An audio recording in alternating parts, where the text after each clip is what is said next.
আসসালামাইকুম বন্ধুরা, আমি আসছিলাম মইনুটঘাট নবাবগঞ্জ উপজেলা ঢাকা জেলার ভিতরে।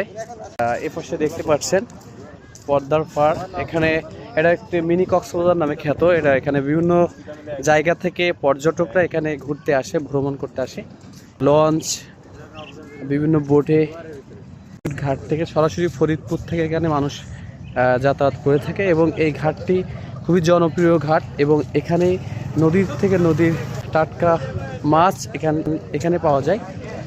মানুষ এখান থেকে এই মাছ সংগ্রহ করে থাকে। অনেক দাম, কারণ নদীর মাছ ন্যাচারাল মাছ, এই জন্য তুলনামূলকভাবে একটু দাম বেশি। এবং আমি আপনাকে, এটা হচ্ছে মইনুটঘাট। এখানে স্পিরিট বোট সারি সারিভাবে দাঁড়িয়ে আছে এবং এখানে ঢাকার থেকে সরাসরি পর্যটকরা এখানে ঘুরতে আসে এই ঘাটে। তো আমিও আগামীকালকে আসছিলাম, তো আমি আজকে চলে যাচ্ছি। তো আসলে প্রশান্তির একটু অন্যরকম মানসিক শান্তি নদীর পরে আসলে, কিন্তু নদীর স্নিগ্ধ হাওয়ায় মন প্রাণ ভরে ওঠে। তো আমি আপনাদেরকে একটু এই ঘাটটা ঘুরিয়ে দেখানোর চেষ্টা করছি। পর্যটকগুলো দেখায় এখানে যে পরিমাণ পর্যটকরা এখানে চলাচল করে থাকে।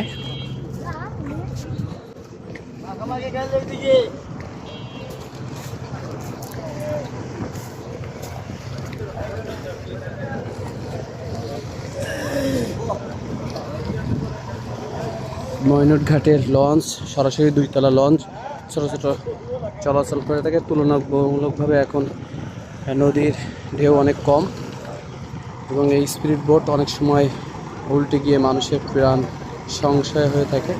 এবং সামনে দিয়ে যাচ্ছে বলঘাট, তা অনেক বড় নদী এবং এই পদ্মার পানি কিন্তু অনেক মিষ্টি, সেটা আপনারা জানেন।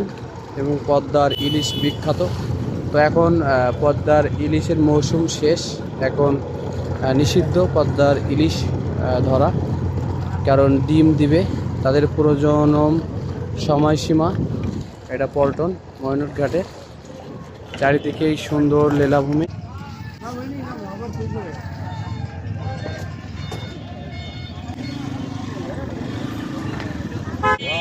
তো আমি এখন বাস কাউন্টারে চলে আসছি। আমি এখন ঢাকার উদ্দেশ্যে রওনা দিব।